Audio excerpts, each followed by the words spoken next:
Radar Prever FM. Você por dentro de tudo. Radar. Prever FM 12:03 e uma ótima tarde pra você que tá aqui no 100.9 nesta quarta-feira. E ó, tem várias maneiras de você ouvir a Prever FM. Você pode baixar o nosso aplicativo pro seu Android ou iOS, chamar na Alexa ou acessar o nosso site preverfm.com.br. Boa tarde, Júnior. Fala, Joandre, uma ótima tarde a você, a todo mundo que sintoniza o 100.9 da Prever FM. Começamos mais uma edição do Radar, música e conversa boa, sempre com um bom bate-papo pra você. Está preparado para chutar o balde no fim do ano, Joandre? Eu estou. É. A convidada é para frear nosso ímpeto de consumo.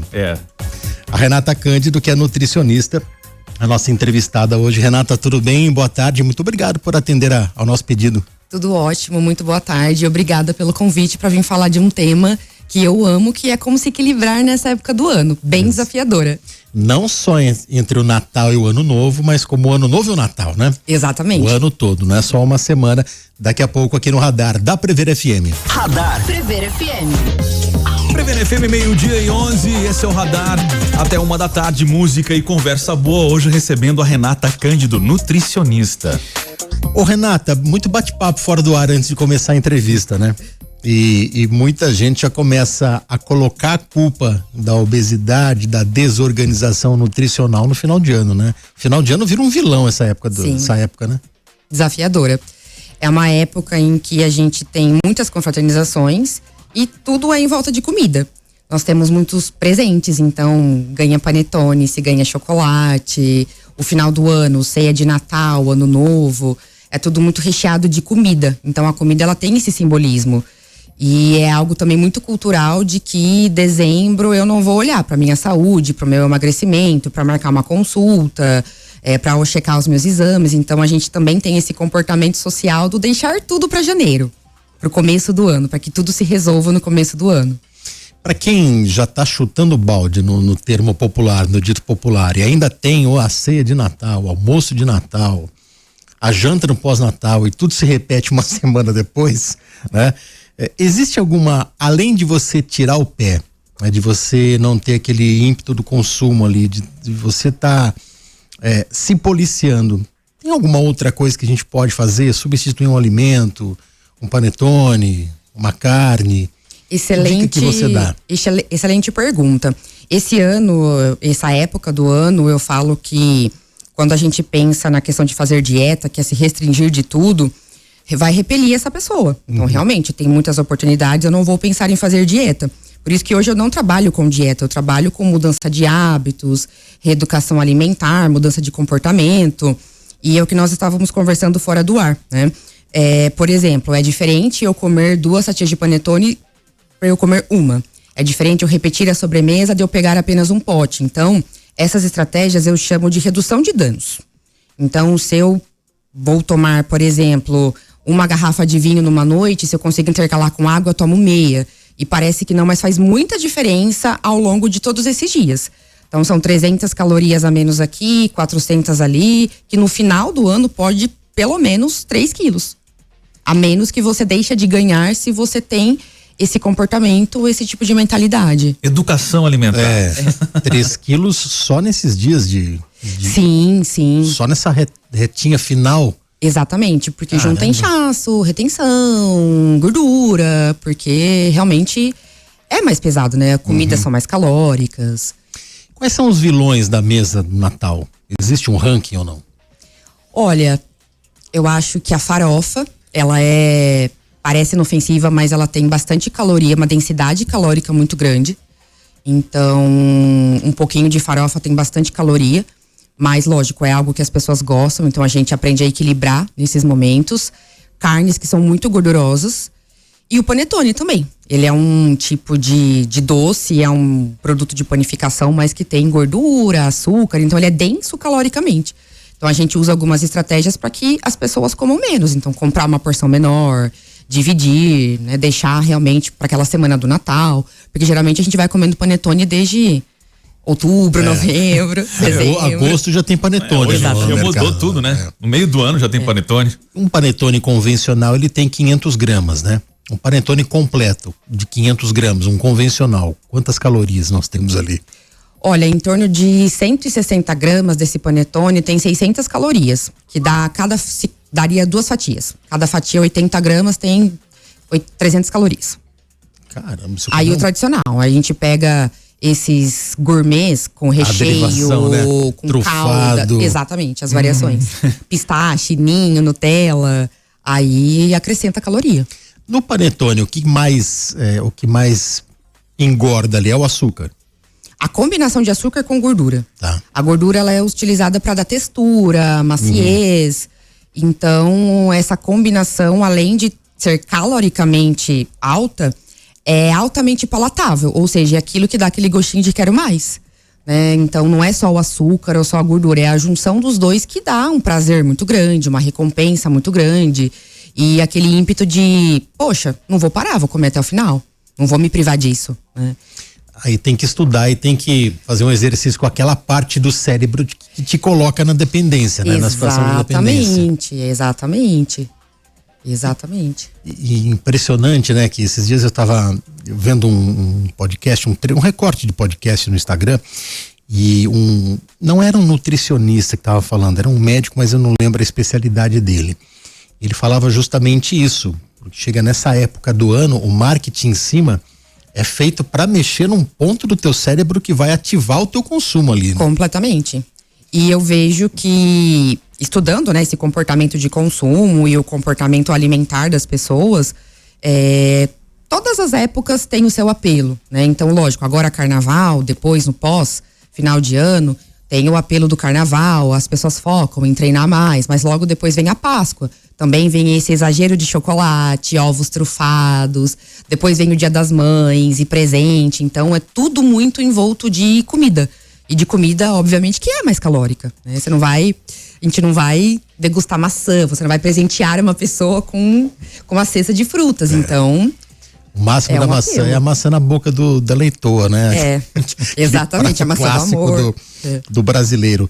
Cada coisa que acontece com Jesus é um quilo a mais, né? Jesus nasceu, pronto, a gente come muito. Jesus foi crucificado, a gente come. Comemos. Jesus ressuscitou, comemos. Mais chocolate, mais reunião em torno da mesa. Ô Renata, como é que é o teu atendimento e o teu estudo? Porque o brasileiro tem aquela, é a nutricionista, ela vai falar o que eu posso comer, o que eu não posso comer, se eu posso ver no Google. Que exatamente. Engano terrível isso, né? Exatamente, eu já me formei já tem um tempo, então quando eu me formei a gente tinha ainda essa função de realmente apenas fazer um cardápio, te dizer exatamente o que você precisa comer, o horário, e hoje ainda existem profissionais que vão para essa linha, mas eu comecei a entender que só um cardápio, só um papel, só dizer ali o que você precisa comer, não faz com que você siga o plano, não faz com que você mude seus hábitos, com que você emagreça.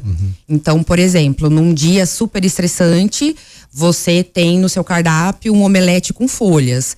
Mas, visto o seu estresse, o que faz com que você decida fazer esse omelete ou partir para um lanche, partir para um delivery, uma comida muito mais calórica, né? Então, tem esse viés emocional, esse viés comportamental. Então, qual a diferença, né? Então, eu consigo hoje entender a rotina do indivíduo como um todo.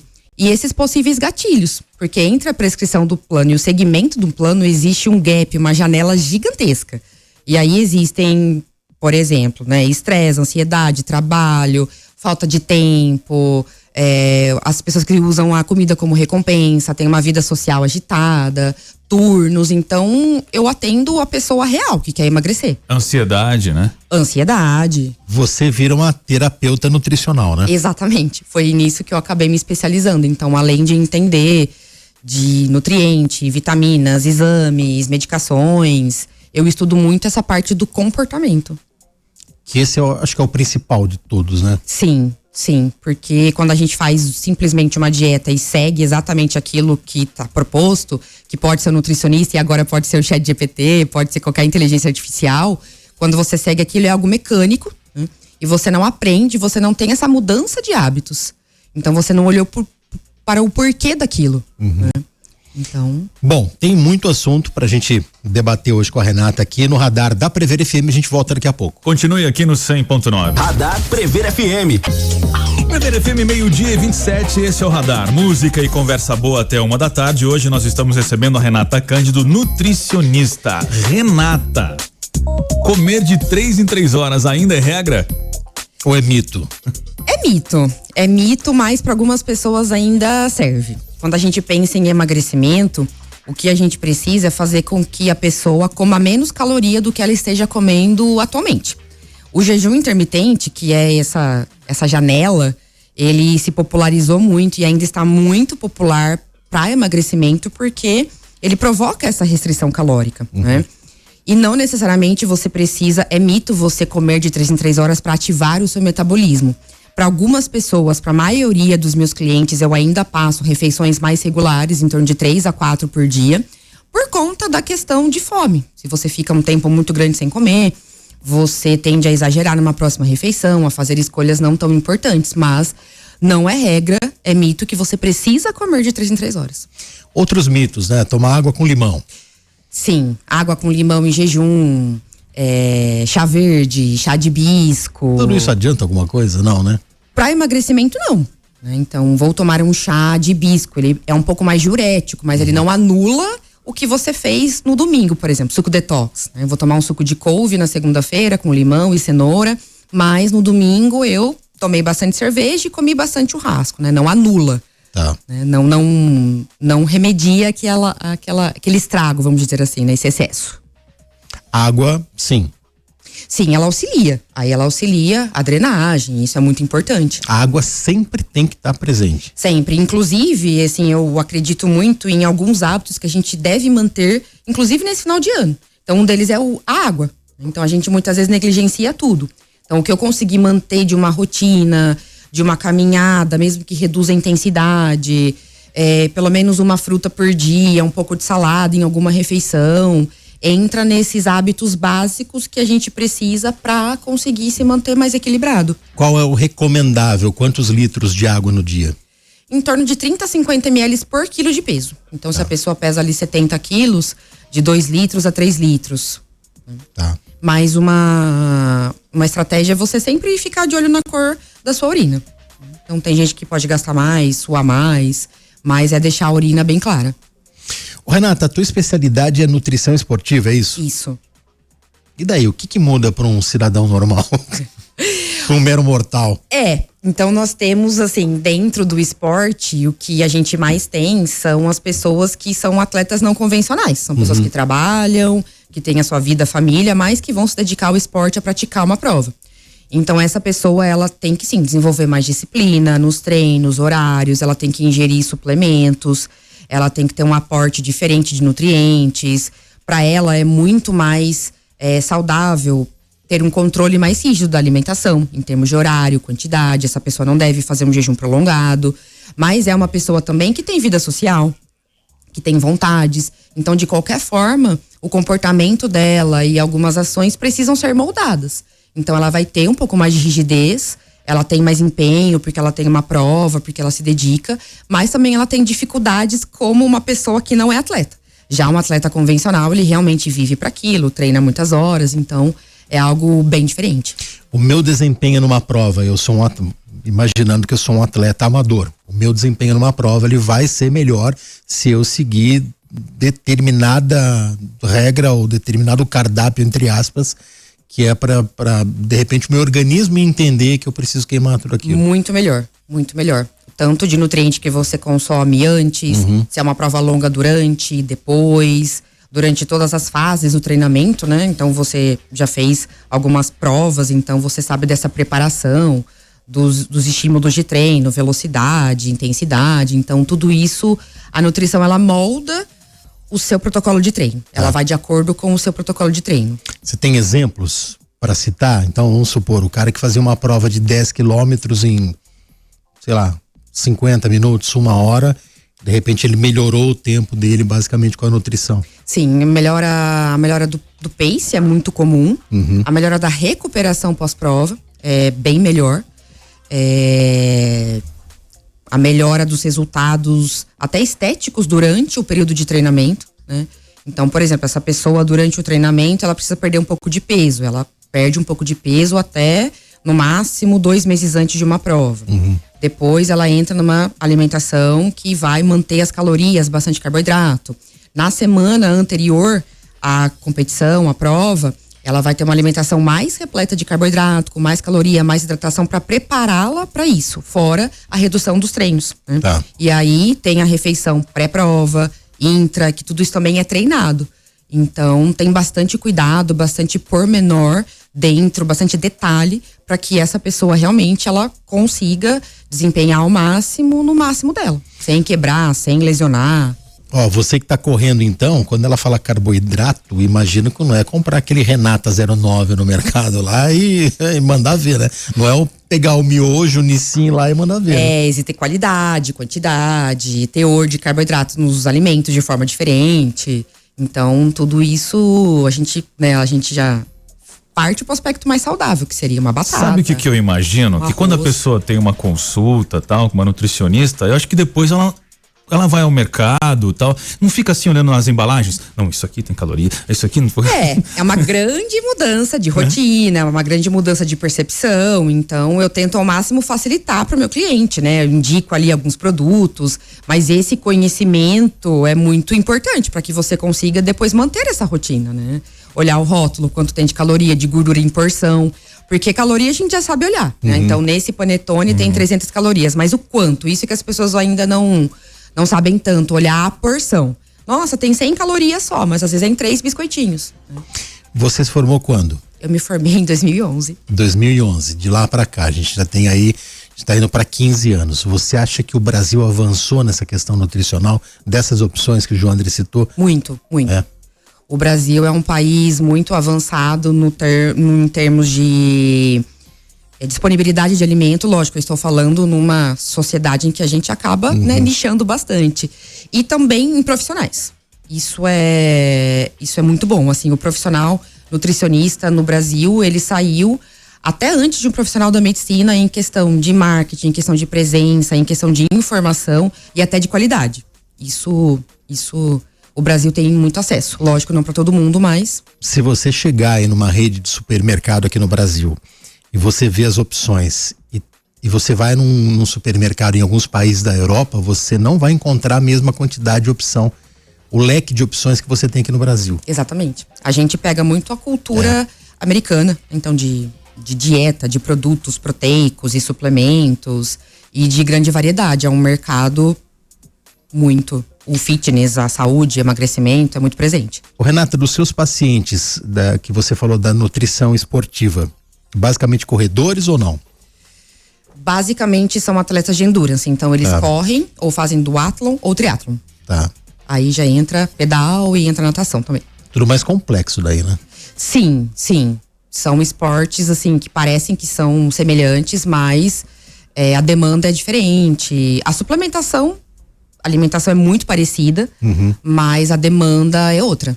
Né? Por exemplo, um cara que vai fazer um duatlon, um triatlon, vamos pro mais convencional.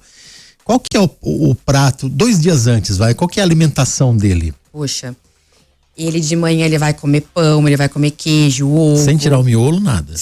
Jamais.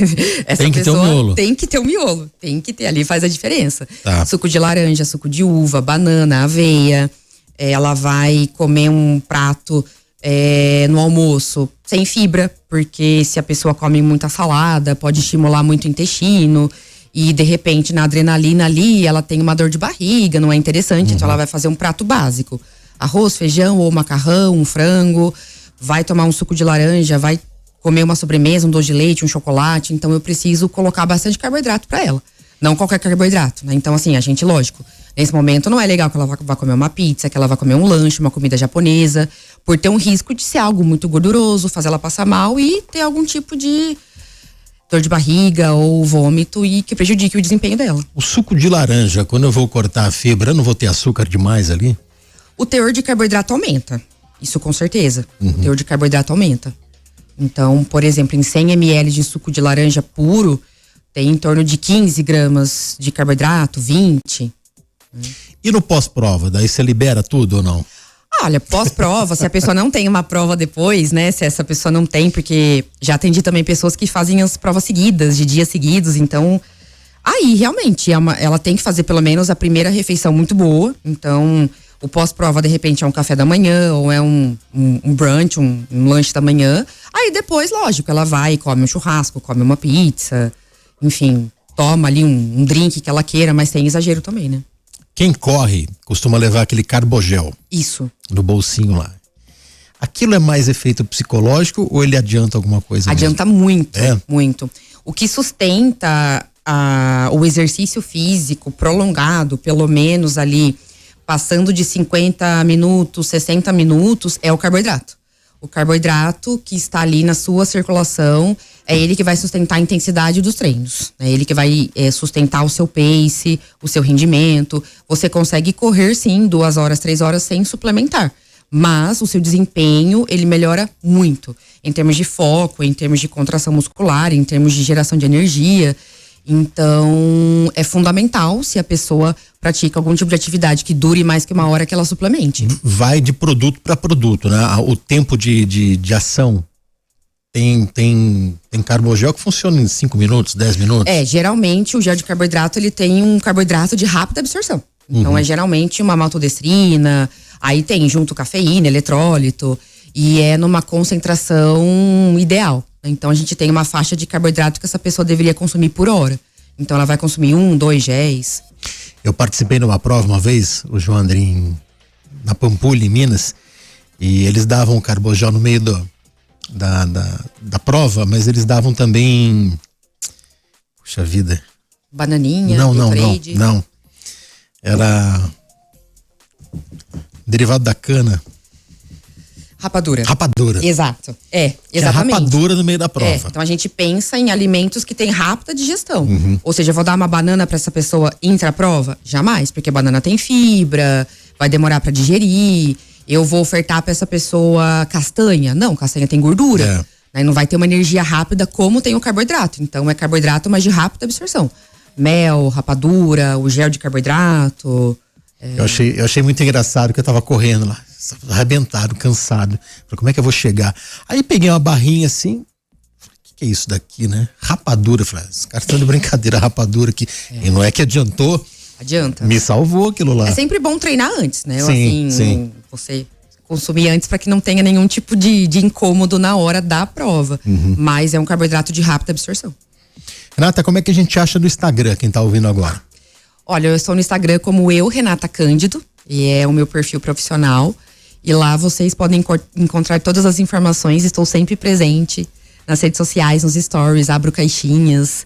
E sou super acessível no direct, podem me contactar. Legal. Daqui a pouco a gente volta com mais Radar aqui na Prever FM. Prever FM, 12:44, de volta aqui com o Radar e hoje batendo um papo com a Renata Cândido, nutricionista.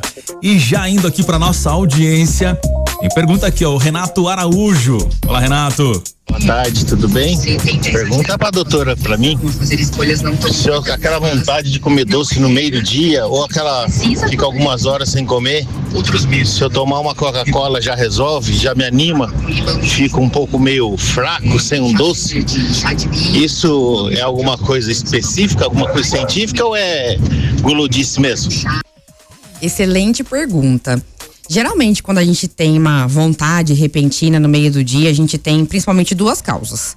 Ou é a nossa alimentação, que está desregulada. Então, eu não tomo um café da manhã, eu não faço uma refeição balanceada, eu não como tanta proteína, carboidrato, eu tenho um almoço que também não me nutriu, né? Ou pode ter um componente emocional. Então, poxa, eu estou mega cansado, mas se eu tomo uma coquinha eu me animo, me dá uma energia. Então, tem as 2 vertentes. Pode ser realmente alimentar e pode ter uma questão psicológica, uma questão comportamental, né? Bom, vamos lá.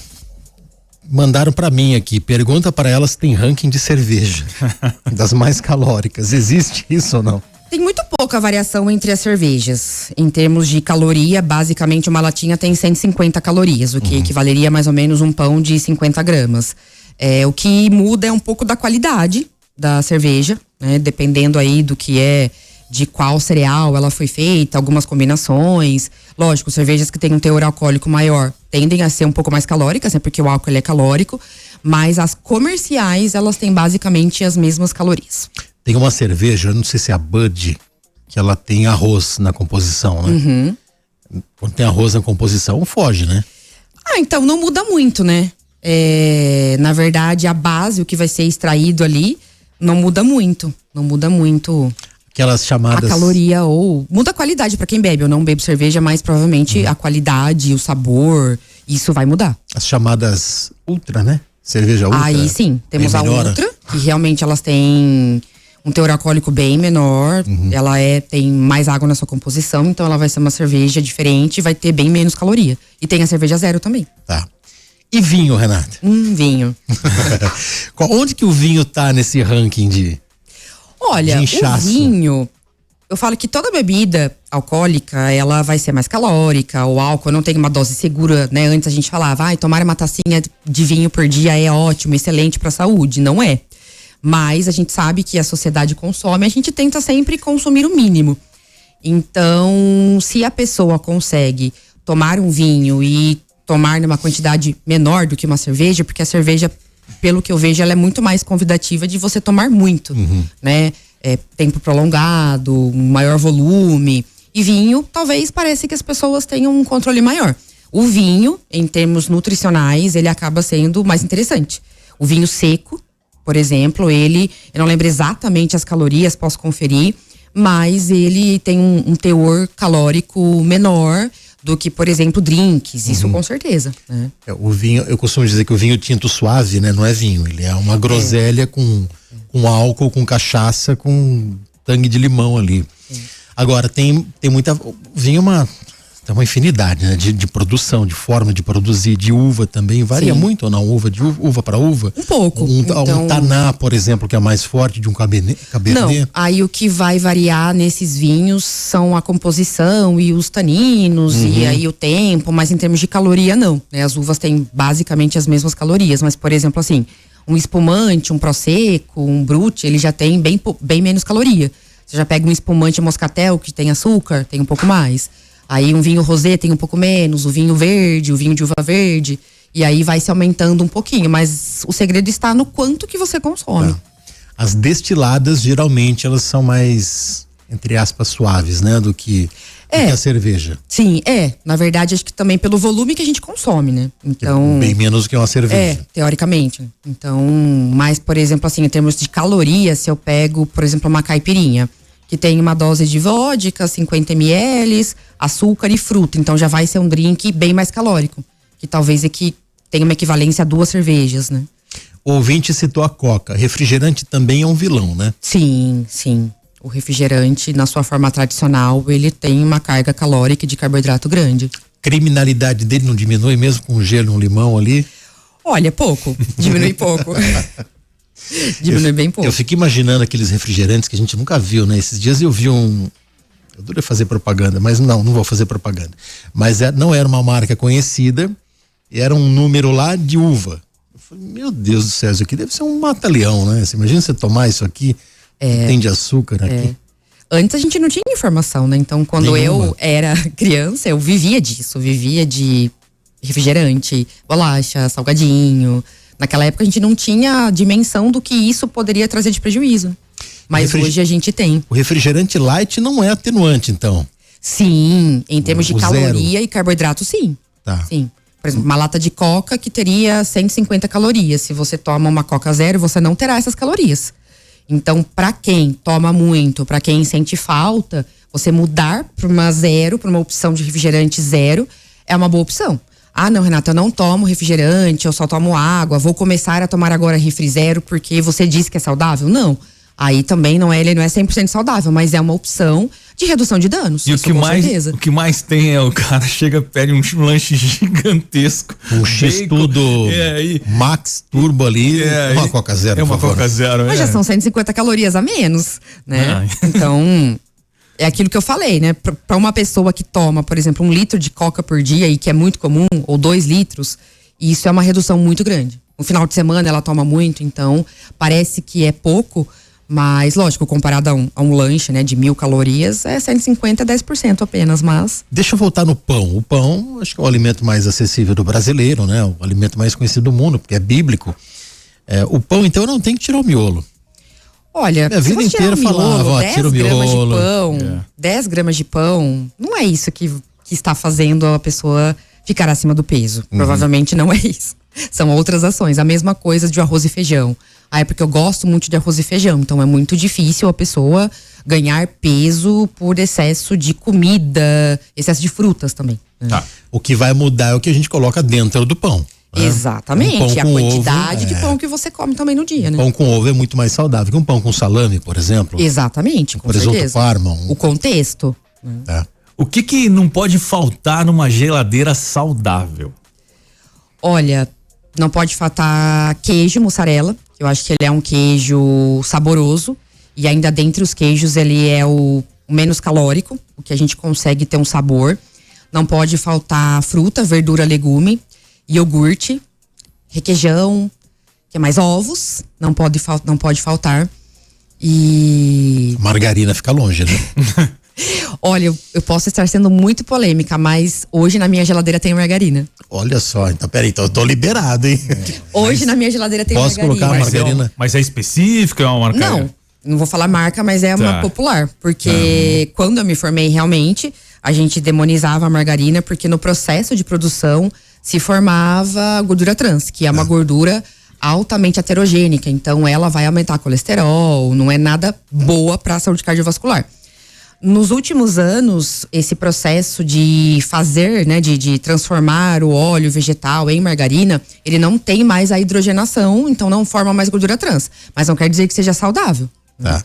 Então, entre manteiga e margarina, hoje tem a diferença de matéria-prima, mas entre saudável ou não, é muito pouca diferença. Recentemente eu visitei uma fazenda de cacau. E eu descobri não, né? Só comprovei aquilo que eu sabia, a gente fecha o olho.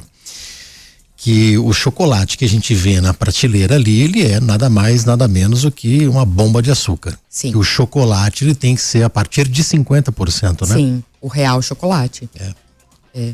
E são mais caros, né? Exatamente. Então, a indústria, ela acaba colocando açúcar e gordura em tudo porque é muito mais palatável, como a gente já falou no começo, esse sistema de recompensa, esse querer, né? Nós não temos na natureza nenhum alimento que tenha gordura e açúcar junto. Então, por exemplo, banana que todo mundo demoniza, ela tem mais carboidrato? Tem. O abacate tem mais gordura? Tem. Mas um alimento junto que tem essa combinação não existe. Então, a indústria, né? Nós inventamos isso e agora nós temos que arcar com as consequências. Não tem a comercialização do 100%, não tem? Aí nós teremos o cacau 100% em pó. Chocolate 100%. É muito amargo, né? Ele é bem amargo.